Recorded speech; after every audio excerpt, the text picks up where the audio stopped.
Chosen one, before you take one more step away from this moment, let your heart grow still. Something inside you has been worn thin by the long road, and you have wondered more than once if the answer was ever going to come.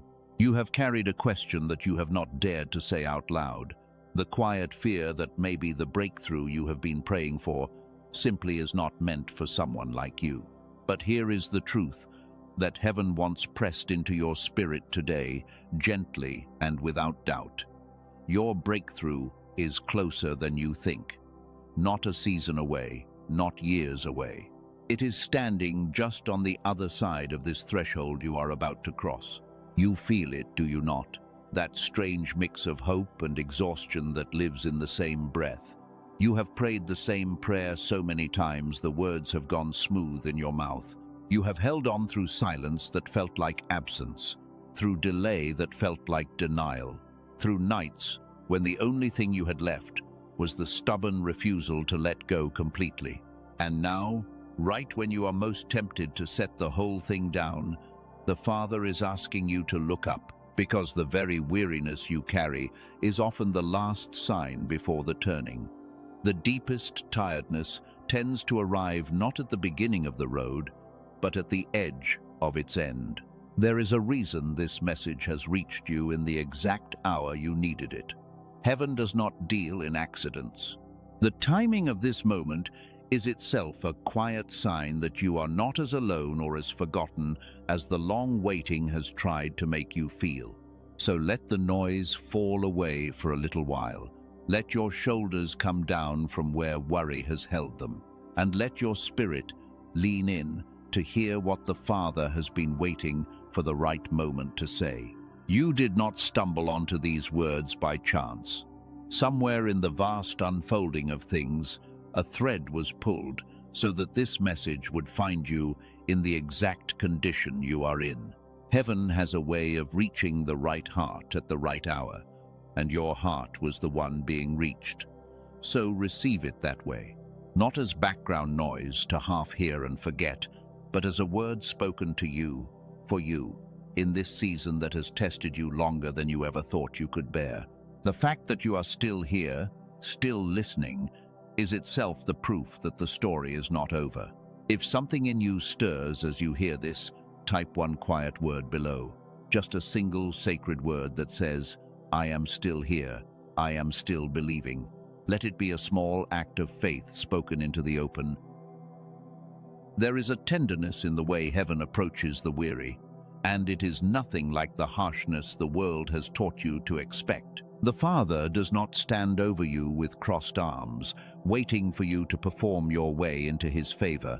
He comes the way a parent comes to a child who has stayed up too long and cried too hard, not with a list of failures, but with a hand on the shoulder and a voice that says, I am here. Rest now. You are almost home. That is the voice speaking to you in this hour. Not the voice of pressure, the voice of love that has been patient with you the whole way through. Let us speak plainly about the weariness you have been carrying, because heaven does not ask you to pretend it is not there. You are tired in a way that sleep does not fix. It is the tiredness of waiting for something good that keeps staying just out of reach, the kind of exhaustion that settles into the bones and colors, everything a little gray. You have watched others receive what you are still asking for. You have smiled at celebrations that quietly ached inside you. You have spoken words of encouragement to other people while wondering when someone would speak them over you.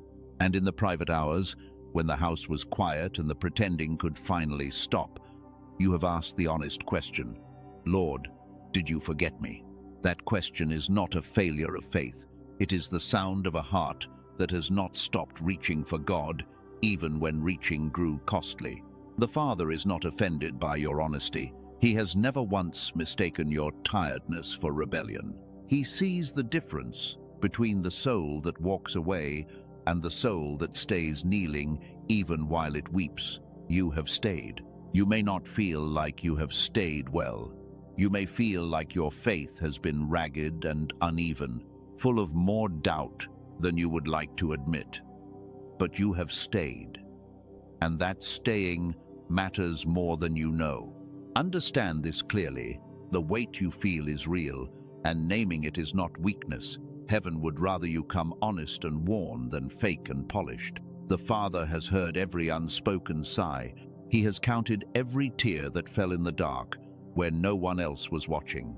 None of it has been wasted, and none of it has gone unseen. The very fact that you are still listening, still here, still willing to hope after everything, tells heaven that the fire in you has not gone out. It has only been waiting for fresh air. Consider for a moment all the things this waiting has not been able to take from you. It tried to take your faith, and yet here you are, still listening for the voice of God. It tried to take your hope, and yet some small ember of it still glows, or you would not be leaning in right now. It tried to convince you that you were small, that your prayers were too quiet to matter, that your story had been set aside. But the fact that the message reached you, the fact that your heart still leaps at the word breakthrough, tells you the truth. The waiting wounded you, but it did not win.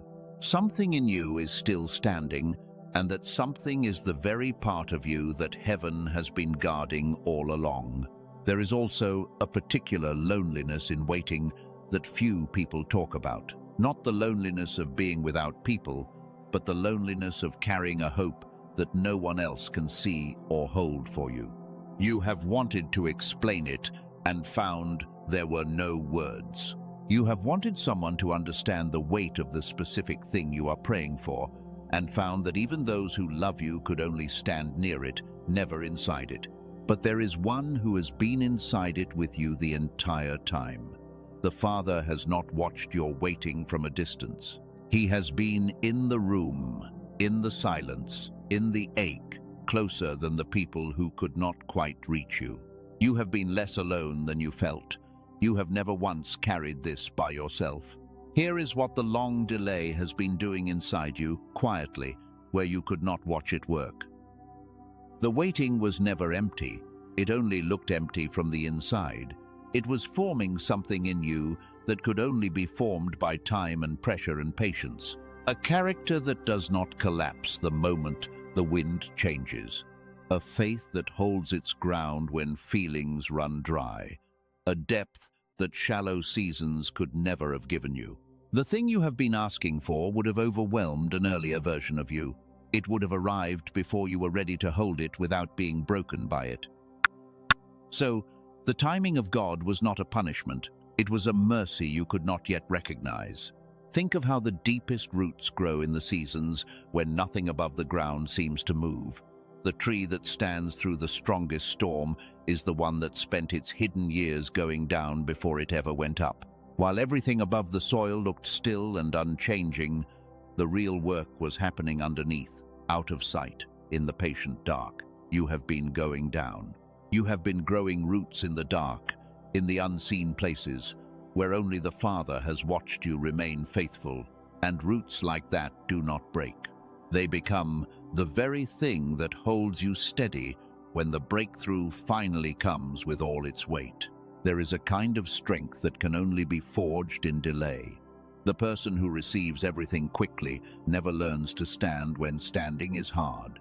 But you have learned to keep believing without proof. You have learned to worship in the waiting room. You have learned that the Father is good, even when the answer is slow. These are not small lessons. They are the foundation that everything you have asked for will one day be built upon, and a foundation laid in patience does not crack under pressure. And there is something the delay protected you from that you may never fully know on this side of the morning. The doors that did not open were not always doors of blessing. Some of them led to rooms you were not meant to enter, to outcomes that would have looked like answers and ended as regrets. The Father, in his patience, was not only building you, he was steering you. He was keeping you from the lesser thing, so that he could give you the truer one. Not every closed door is a denial. Some of them are protection wearing the face of disappointment, and only later, looking back, will you see how kindly you were kept. So let your understanding of this whole season be rewritten. What looked like God being distant was God being deliberate. What looked like a no was very often a not yet, and a not yet is one of the most loving words heaven ever speaks. A not yet means the answer is real, the answer is coming, and the only thing standing between you and it is a stretch of time the Father is using on purpose. You have been living inside a not yet, and you mistook it for a no, but the no was never spoken.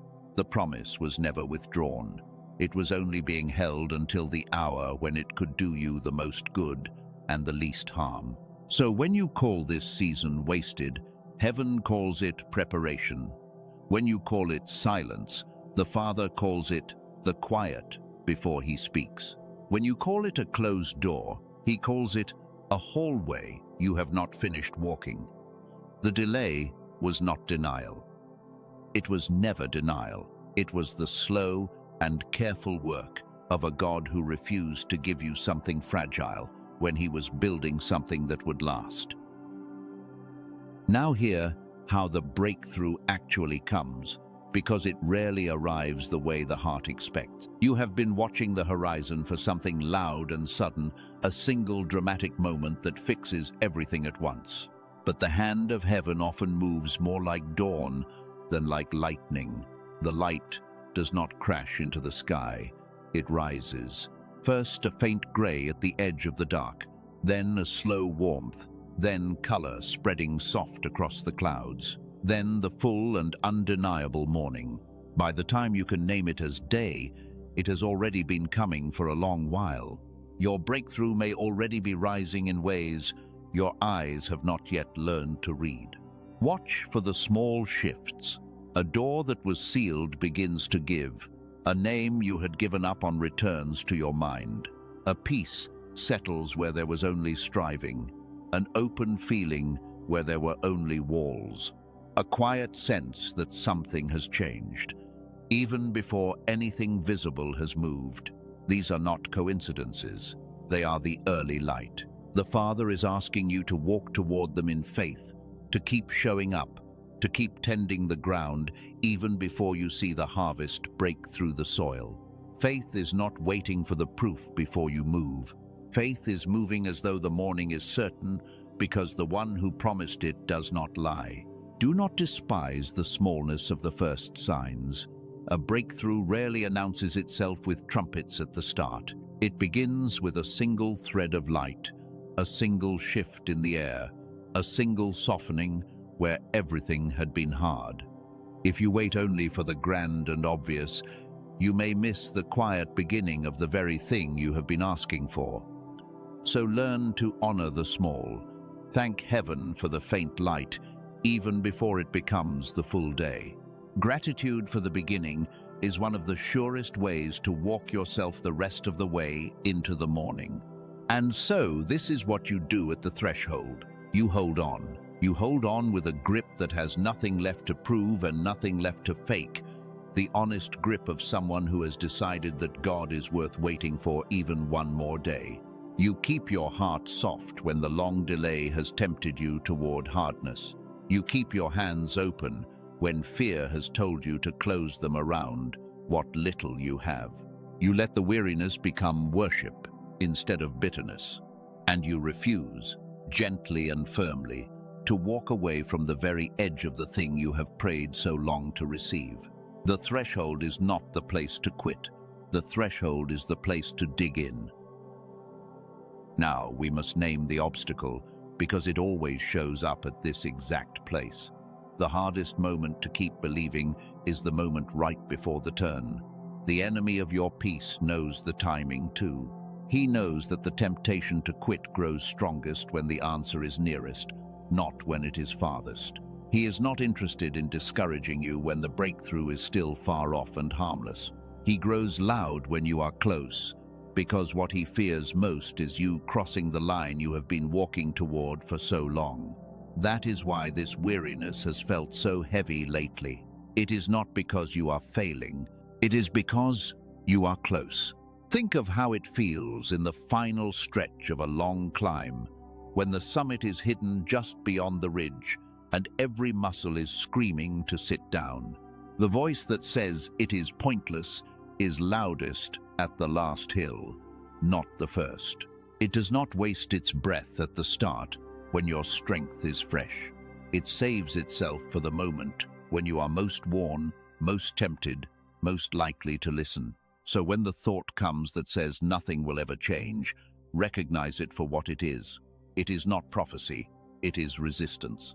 And resistance always clusters around the threshold of breakthrough, like shadows gathering thickest right before the light breaks over the edge. And notice this about the night you are in. It feels endless only because you are standing inside it. From the inside, every long darkness feels like it has no edge, but darkness is never as wide as it seems when you are in the middle of it. The dawn does not need the night to agree to come. It does not wait for the dark to give permission.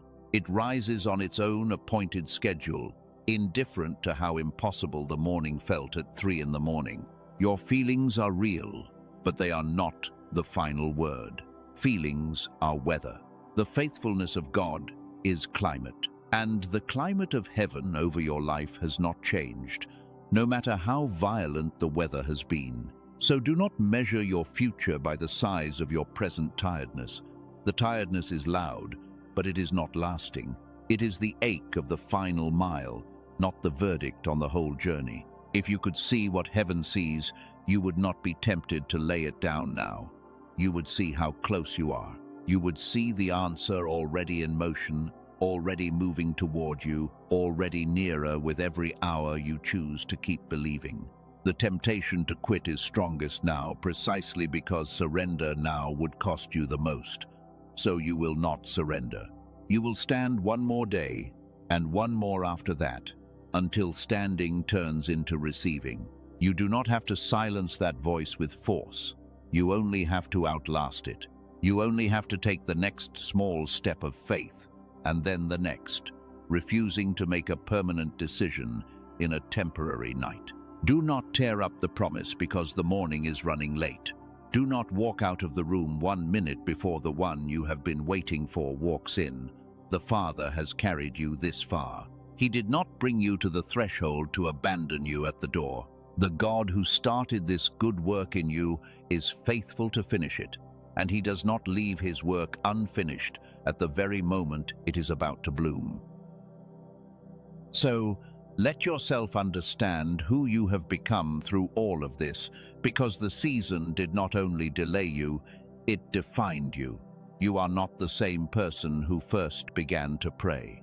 You have been refined in places others never saw, softened where you needed softening, strengthened where you needed strength. You have learned to trust without proof, to stand without applause, to keep your faith burning in rooms where no one was watching.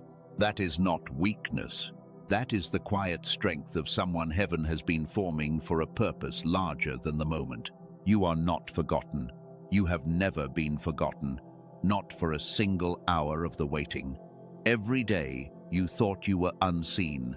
You were being watched over with a tenderness you could not feel. You are not behind. The timing of heaven moves by a clock you cannot see, and it has not run out. There is no version of you that missed the moment, no door that closed forever because you were a little late. You are not abandoned at the threshold. You are being walked across it by a hand that has held you the whole way. And the breakthrough you have ached for is not a reward for the perfect. It is a gift for the faithful, and you have been faithful even on the days you doubted you were. You are also being prepared to carry the breakthrough well, and that is no small thing. Many people pray for the gift and never consider whether they have been shaped to hold it. But you have been shaped. The waiting taught you humility, so the answer will not make you proud. The delay taught you compassion, so the blessing will not make you forget the ones still waiting. The silence taught you to listen, so you will know the voice of God even in your abundance. When the breakthrough comes, you will not lose yourself in it. You will steward it, because the long season made you the kind of person who can be trusted with a good thing. So carry this now as your truest name, not the tired one, not the forgotten one, not the one who almost gave up. You are the one who stayed. You are the one heaven has been preparing. You are the one standing at the edge of a morning that is already on its way. If you believe your breakthrough is near, let your spirit say so. Type the words, "My breakthrough is coming," as a declaration into the open, not as a wish, but as a settled thing your heart has chosen to trust. So, before you leave this moment, do not carry the old weight any further. Be grateful, even now. Be grateful for the road that taught you to stand. Be grateful for the delay that grew your roots. Be grateful for the nights that taught you to hold on. Be grateful for a father who loved you too much to hand you something fragile, and who has been walking with you through every silent mile, closer than your own breath the entire time. And now, release it. Release the fear that the answer will not come. Release the shame of how long it has taken. Release the comparison that whispered you were behind. Release the tiredness, the heaviness, the quiet ache of all the waiting. Open your hands and let it lift from you like morning mist, rising off the water as the sun climbs higher and the air grows warm. Now hear who you are. You are seen fully and tenderly by the eyes of God. You are held, even at the threshold, even in the final stretch, even on the days your faith felt thin. You are chosen, not by accident but on purpose, formed through the waiting for the breakthrough that is rising. You are stronger than the delay tried to tell you, and nearer to the answer than your weariness has allowed you to believe. You are loved, beyond the reach of any season that tried to convince you otherwise. The light is rising, the threshold is here, the Father is with you, and He is faithful. Hold on, chosen one. Hold on, for your breakthrough is closer than you think, and so it is. Amen. "It is done"